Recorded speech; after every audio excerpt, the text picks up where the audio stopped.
మాజీ ఎమ్మెల్యే వీరశివారెడ్డి మద్దతుతో గెలుపు నల్లేరు మీద నడకే అంటున్నారు కమలాపురం తెలుగుదేశం అభ్యర్థి పుత్తా నరసింహారెడ్డి. నియోజకవర్గంలో చేపట్టిన అభివృద్ధి పథకాలే గెలిపిస్తాయని ధీమాగా ఉన్నారు.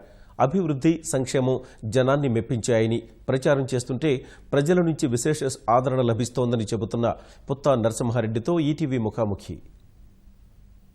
కడప జిల్లా తెలుగుదేశం పార్టీలో దశాబ్ద కాలంగా వైరు వర్గాలను కూడా ముఖ్యమంత్రి చంద్రబాబు నాయుడు ఒక్కటి చేస్తున్నాడు. ఇటీవల జమ్మలమడుగు తరహాలోనే కమలాపురం నియోజకవర్గంలో కూడా పుత్తా నరసింహారెడ్డి అదేవిధంగా వీరశివారెడ్డిని కూడా కలిసికట్టుగా తెలుగుదేశం పార్టీ కృషి చేయాలని కూడా పిలుపునిచ్చిన నేపథ్యంలో వారిద్దరు కూడా ఒకటయ్యి పార్టీ గెలుపు కోసం కృషి చేస్తామని హామీ ఇచ్చారు. ప్రస్తుతం మన దగ్గర కమలాపురం తెదేపా అభ్యర్థి పుత్తా నరసింహారెడ్డి గారు మన దగ్గర ఉన్నారు. ఆయన అడిగి మరిన్ని విషయాలు తెలుసుకుందాం. సార్ చెప్పండి, ఇప్పుడు కమలాపురం నియోజకవర్గంలో మీరు అదేవిధంగా వీరశివారెడ్డి కూడా కలిసిపోయారు. ఈ నేపథ్యంలో తెలుగుదేశం పార్టీ గెలుపు ఏ విధంగా ఉంటుందని మీరు అనుకుంటున్నారు? గెలుపు అనేది నల్లేరు నడక మాదిరే ఉంది. అత్యధిక మెజార్టీలో మేము జమ్మలమడుగు తర్వాత అత్యధిక మెజార్టీ కమలాపురం నియోజకవర్గం గెలుస్తుందని మా ఆశ ఉంది. మేము చేసిన కృషి, మేము చేసిన అన్నీ కూడా కార్యక్రమాలు, సంక్షేమ కార్యక్రమాలు కానీ అభివృద్ధి కార్యక్రమాలు కానీ ఏమైనా సరే కమలాపురం నియోజకవర్గంలో అత్యధిక చేయడం జరిగింది. సుమారు 1249 కోట్ల రూపాయలతో అన్నీ చేయడం జరిగింది.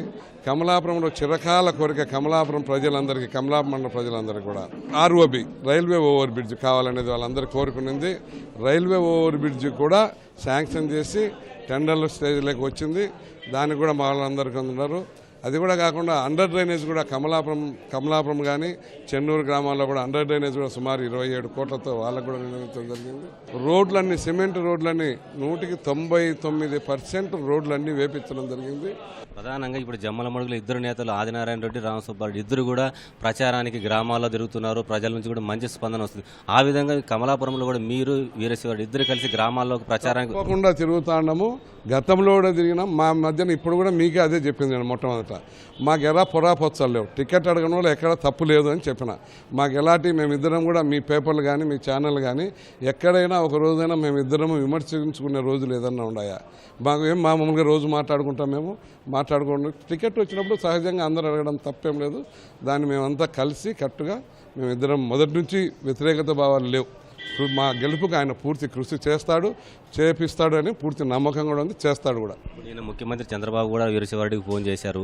అంటే ఈ నేపథ్యంలో మీకు ఎట్లా అనిపిస్తుంది? గ్రామాల్లో ప్రజల నుంచి స్పందన ఎట్లా ఉంటుంది అనుకుంటున్నారు? పూర్తిగా గ్రామాల్లో ఈరోజు పశుముఖంగా కానీ పెన్షన్స్ 1000 రూపాయలు ఇస్తానని కూడా సంతోషపడినారు.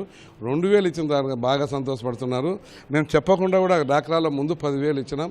మళ్ళా 10,000 ఇచ్చిన దానికి వాళ్ళందరూ కూడా పూర్తిగా వాళ్ళ కుటుంబాలతో మేము మీకు ఓటు వేపిస్తామని మేము పోయినప్పుడు మీకే పని అయినా ఓటు మీకు తప్ప ఎందుకు వేస్తాం, మాకు అన్నీ చేశారు, ఎప్పుడో చేసేదాంట్లో మేము చూడాల్సిన పని లేదు, ఇప్పుడు చేసి చూపించారు కాబట్టి మీతోనే చేస్తామని చెప్పడం జరిగింది. హాస్పిటల్స్ దీని మీద కూడా నేనైతే మా కాన్స్టిట్యున్సీలో మన సీఎం రిలీఫ్ కింద సుమారు 3,000 మందికి 14-15 కోట్ల రూపాయల డబ్బులు తీసుకొచ్చి 10,000 నుంచి 10 లక్షల వరకు కూడా ఇప్పడం జరిగింది.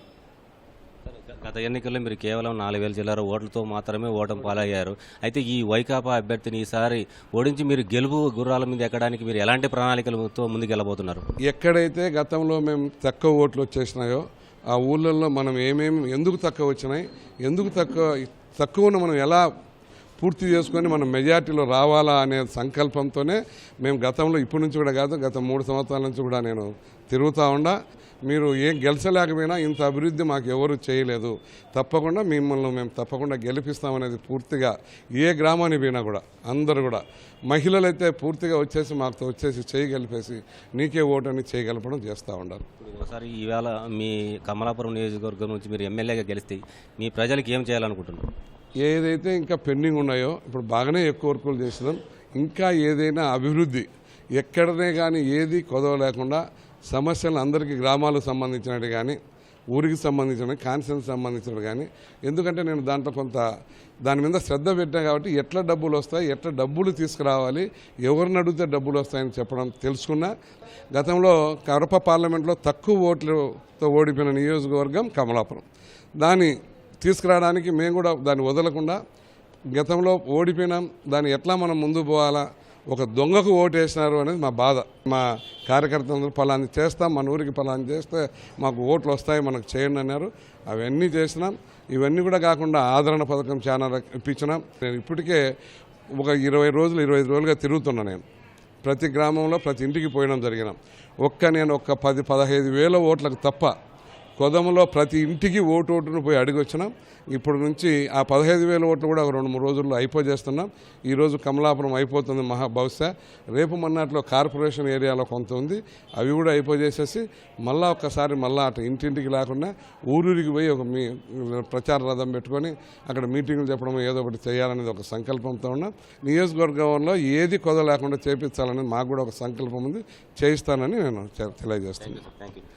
ఇది కమలాపురం తెదేపా అభ్యర్థి పుత్తా నరసింహారెడ్డి గారు చెప్తుంది. అయితే వీరశివారెడ్డి తెలుగుదేశం పార్టీకి పూర్తిగా సహకారం అందిస్తానని మాట ఇవ్వడంతో ఈ నియోజకవర్గంలో పార్టీ మరింత బలోపేతం అవుతుందనేటువంటి అభిప్రాయం ఆయన వ్యక్తం చేస్తున్నారు. మరి ముఖ్యంగా కేవలం ఇన్ఛార్జిగా ఉండే దాదాపు 1,200 కోట్ల రూపాయలతో నియోజకవర్గంలో అభివృద్ధి కార్యక్రమాలు చేపట్టారని, ప్రజలందరూ కూడా తెలుగుదేశం పార్టీ వైపే ఉన్నారని, ఈసారి భారీ మెజారిటీతో కమలాపురం అభ్యర్థి గెలవబోతున్నారనేటువంటి ధీమా పుత్తా నరసింహారెడ్డి వ్యక్తం చేస్తున్నారు. కెమెరామెన్ జగదీష్తో మురళి, ఈటీవీ న్యూస్, కడప.